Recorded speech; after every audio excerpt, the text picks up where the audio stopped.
if I told you that one of the most hunted men in history wasn't hiding in a jungle, or a secret bunker, or the mountains of Argentina, but in a quiet suburb in Cleveland, Ohio, mowing his lawn, waving to neighbors, and clocking in at a Ford plant like everyone else?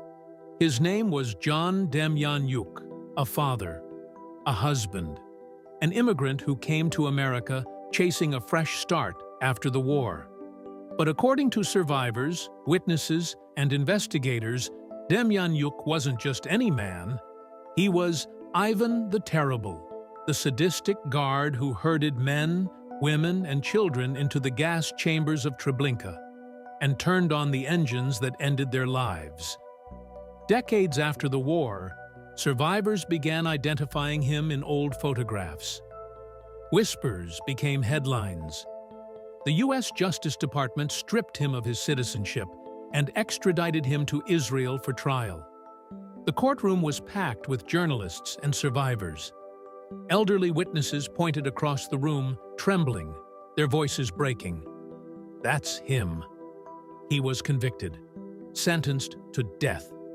But then, the story twisted.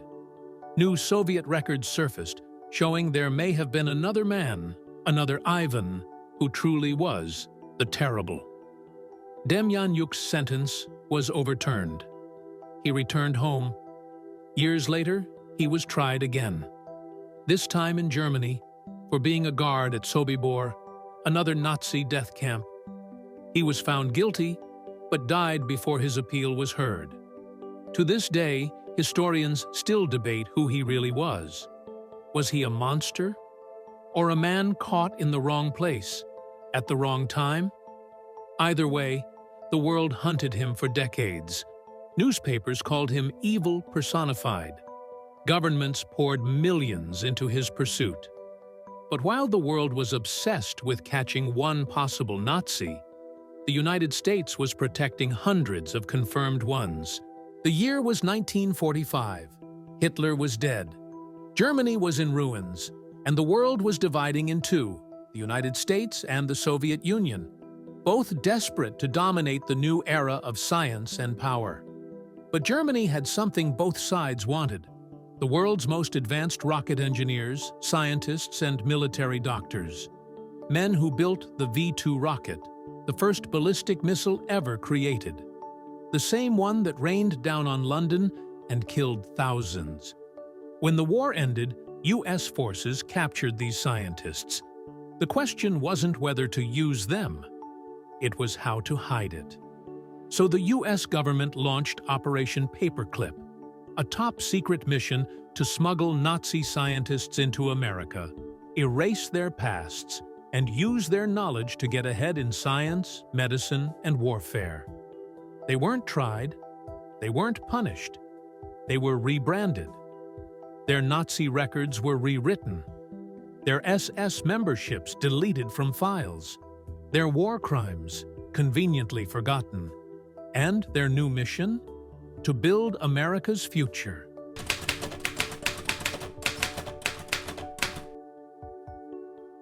Among them was Wernher von Braun, Hitler's prized rocket engineer. He built the V-2, the weapon of terror that struck London in 1944. Von Braun used slave labor, tens of thousands of prisoners from concentration camps, forced to work underground in horrific conditions. Many died building his rockets. They called it the Tunnel of Death. But after the war, instead of a prison cell, von Braun was given a new title: Chief Architect of NASA's Saturn V rocket. He became a U.S. citizen. He smiled for cameras. He appeared on Disney programs explaining the wonders of space. He even shook hands with presidents. The same man who once built weapons for Hitler's war machine was now celebrated as the man who helped America reach the moon.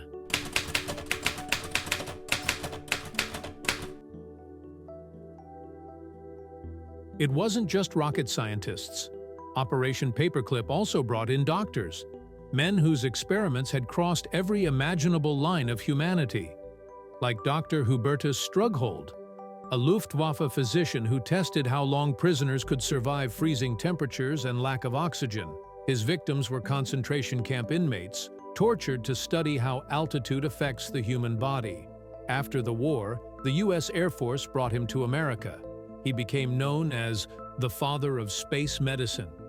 He helped develop astronaut training and pressure suits, vital to space exploration. His name was honored on a U.S. medical library for decades, until his Nazi history was exposed. Then there was Dr. Kurt Blome, a Nazi bioweapons researcher. He tested plague and anthrax on prisoners. He was tried at Nuremberg and acquitted after U.S. intelligence intervened. Soon after, he was recruited to work on biological warfare for the U.S. Army. And Dr. Walter Schreiber, who oversaw vaccine testing on unwilling human subjects in Nazi camps. He was quietly relocated to Boston, worked in medical research, then vanished when his past resurfaced.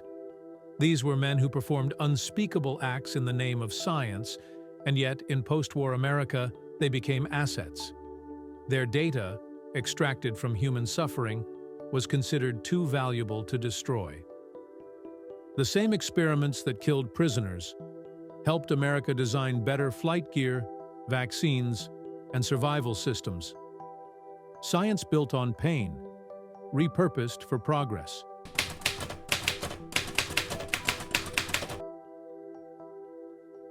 The U.S. government justified it all with one word: necessity. The Cold War had begun, and the Soviet Union was recruiting German scientists too. In Washington's eyes, letting them go to the enemy was unthinkable, so morality was traded for technology, justice for advantage. Officials erased Nazi affiliations from records. They told the public these men were war refugees, or European scientists. They created a new American myth, one where heroes built rockets and medicine for freedom's sake, not for Hitler's. And it worked. Within a generation, von Braun and his team launched the United States into space. America became the first nation to put a man on the moon. But behind that triumph was a truth no one wanted to admit. The rockets that took us to the stars were built on the same science that once rained down death.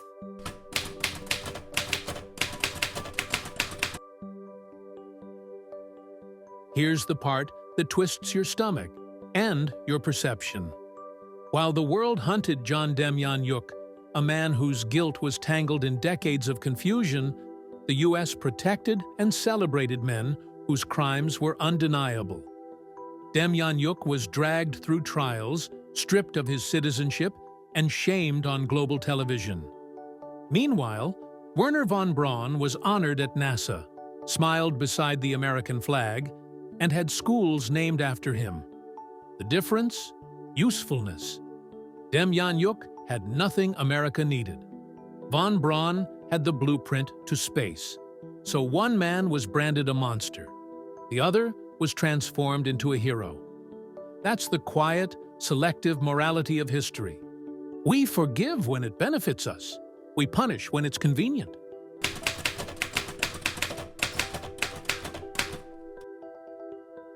Today, the fingerprints of Operation Paperclip are everywhere. The technologies born from those stolen experiments live on in medicine, aviation, and space travel.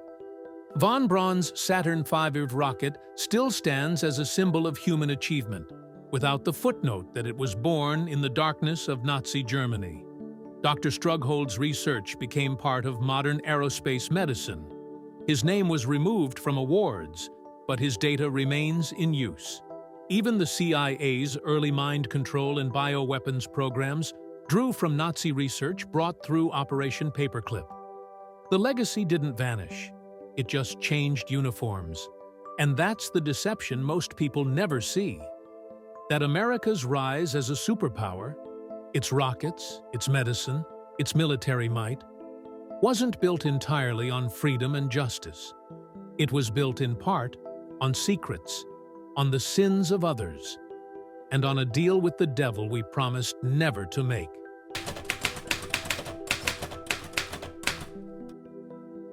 John Demjanjuk died a convicted war criminal.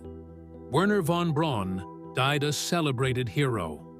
Dr. Strughold, Blome, and Schreiber buried under layers of forgotten truth.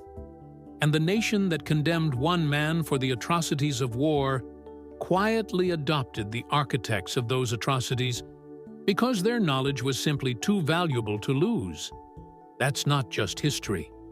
That's a mirror, a reflection of what nations and people are willing to accept, forgive, and bury, as long as it keeps them ahead. We like to believe good always triumphs over evil, but sometimes the two make a deal and shake hands under the same flag. This is the Nazi scandal, the story of how justice and deception built the same empire.